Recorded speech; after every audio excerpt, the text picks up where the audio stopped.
Generic greetings and welcome back once again to Prison Architect. Today's beverage is a nicely chilled and highly refreshing elderflower cordial. So welcome back to the game, and previously in the legendary prisoner warden mode facility we basically finished this thing off. So put in all of the perimeter walls, put in the electrified fencing, did some extra staffing, that sort of thing. So overall pretty happy with the design. It's been I think an interesting series, and well, this is the Extreme Testing Initiative, the part of the series where we put the prison through its paces by inducing certain events and behaviours that may or may not occur naturally within the prison environment. So things like everybody rioting, fighting, etc. Now I wasn't going to do this because I thought, well, we've only got 12 inmates, so if everybody all together tries to escape, then basically it's sort of just free target practice for the snipers, to be a bit crude. However, one thing occurred to me, and that is that it's going to be a bit different because this is warden mode, so that as far as the screen zooms out, so I can either sit safely in my office and you don't see anything, or I'm going to have to come out here while all of these events are happening and, well, be right in the mix for things. So we're going to go with the entertaining one. Remember, this is a permadeath, although we have sort of completed the game now, so that's fine. But anyway, let's go over to staffing here, and I'm going to go with, I think, maybe an instant fight, because that's probably one of the ones that is going to be, yeah, the ones that, oh, okay, that's Beckwith, who is climbing over the, we're climbing over the electrified fence there, and then they've, oh yeah, okay, so we've got 5 deaths so far. Looks like Wenger has been injured and then unconscious. Yes, same thing for Felix and Andrew as well. Okay, and Gaskin has already had, well, they've already got handcuffs on. So out of the 12 inmates that we have in the facility, we've went down to 8. We've had a death there when it comes to Eric the guard. So yeah, we've had, what was it, a third of the inmates who have, yes, probably been shot by snipers, I would imagine. But it was sort of exactly how I expected it to go. Basically, they try and misbehave, and then it's, yeah, we've got free fire on, so we've got armed guards and snipers and such who have stopped all of that. Okay, let's try that again, this time with probably a bit of a riot. I think it's going to be pretty much the same behaviours, but, well, the fun, as always, is in finding out. So loading up, and it is roughly a similar time. I can already see that for some reason there's some unconscious inmates up the top here and some injured as well. But let's just go over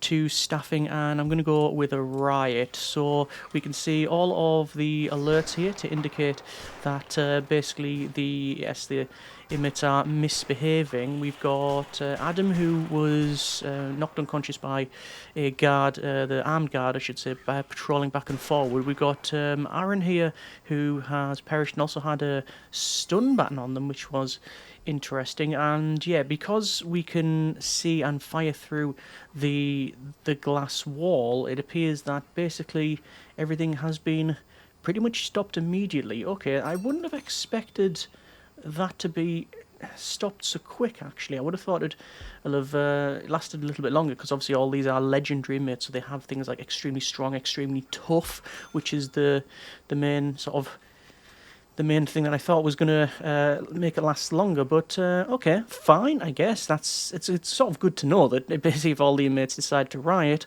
then we can handle it with the current staffing levels. Let's go with what I think is going to be one of the most exciting, which is an instant jailbreak where they all try to get out. So back over into the middle at the very bottom here, we've obviously got Beckwith, who is wandering around, as well as Joel Wenger, and we can see Gaskin as well, who have got the cuffs on. Let's give them a fair chance, and we will end their punishment so they can take part in all of these activities. Speed of activities, what are they doing now? Watching TV? Yes, watching TV.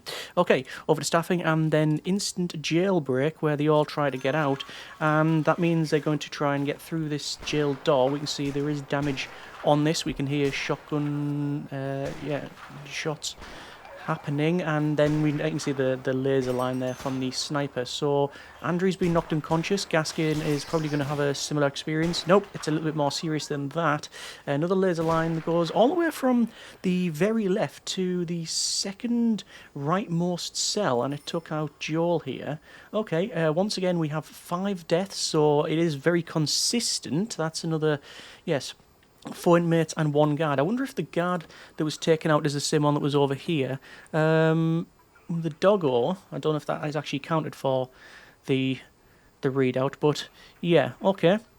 So yes, it's a similar thing to the fighting, but not to the rioting. That just could be total coincidence, really, in RNG. But okay, we'll do something a little bit more serious and give every single one of these legendary prisoners a weapon. Okay, and for the final time, let's do something that is pretty much impossible unless you literally give the prisoners access to an armory. We're going to go over to here and basically give them all weapons. So I've paused it immediately because I want to see what sort of weapons they've got, and I think the game is really not give them any sort of great help here. We've got Beckwith and Gaskin with a drill. We've got Park with a club. Similar thing for Felix, so you can only just see the club there. And then finally we've got Joel, who's got a revolver. So yeah, let's see if any of this is going to be different. Already Beckwith has got a lot further than I would have expected, although they didn't get past the second and final outer door. However, Dan Gaskin is coming towards... Okay. I don't know if they were going for that fence or they were coming this way. It feels like they were coming towards ourselves. Right. Okay. That was interesting. I might actually try that again. Might actually try that a couple more times just to see what would happen. Yeah, why not? Because I don't think... Basically, I wanted to see what would happen if the prisoners were properly armed rather than just, a drill. Okay, so same again. Let's just see what happens and what the game gives the inmates. It appears that they have once again not been given much of a chance. I've got a couple of drills, a couple of clubs, but no great weapons, like no sniper rifles or shotguns or anything like that. Let me go up the top here and see if that's a bit different. So Rupert Wood has been armed with a submachine gun, I believe. We've also got this guy, which was armed with, well, I can't really tell. Up here, it doesn't really matter because they're unconscious. So, yeah. It appears that, apparently, if you have a lot of snipers and a lot of armed guards with taser rollout as well, that basically being able to shoot through the wall and taser people remotely is quite advantageous. Let me try that one more time to see if we can get a different sort of behaviour, but I think it's going to be fairly consistent and good to know, consistently secure. So for the third and final time, we are going to see what happens with this one, and we can see we've got drills, we've got clubs, we've got a lighter, which is a bit different at least, and then over there again another drill. So the game, let's say, hasn't given them, well, at least I can see, any sort of like sniper rifle or that sort of thing, although it did appear that Trevor managed to get out with their gun through this part. But yeah, apart from this, the one sort of little bit here where Dan Gaskin got around because they had a drill, and I do think they were coming towards ourselves. Basically, yeah, this thing is secure, and once again, 8 out of 12 inmates. So I think actually we started with 10.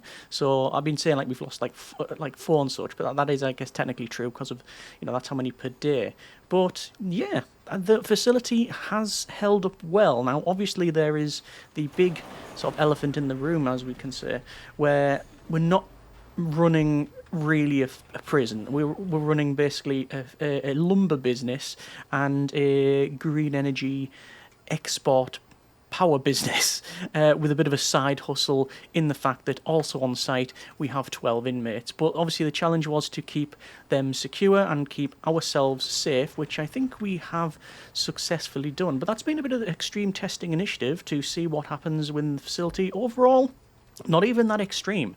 Obviously, the inmates have a lot of extreme traits and very volatile and are very deadly and that sort of thing. But yeah, I think we've said, a couple of times that, it's always a challenge to run a legendary only facility, and we've used all of the tools at our disposal to basically, manage to make this thing and not have it fail in the very first instance. Hope you have enjoyed this little look at the game and the series thus far. I say thus far, that this is the last episode of this legendary Warden Mode facility. I was going to do an escape attempt, but truth be told, if a legendary prisoner can't get past the second door while armed before being knocked out, there's no chance that standard playthrough, even if we did pick up all of the traits, is going to work. It's just them snipers, and obviously you've got the perimeter wall that we can't get over. I can't get any contraband, so yeah, it's overall it's one of the most secure facilities we've made, and one would expect when you've got it very overstaffed, because we've got basically 1-to-1 normal guard and inmate ratio, plus the armed guards, plus the dog handlers, plus the snipers, with all of the taser rollout and the stun batons and body armor, etc. Either way, if you have any tips, comments, suggestions for other series, then by all means let me know in the comments, and we'll go from there. Hope you have enjoyed it. Thanks very much for watching. Take care, and generic partings.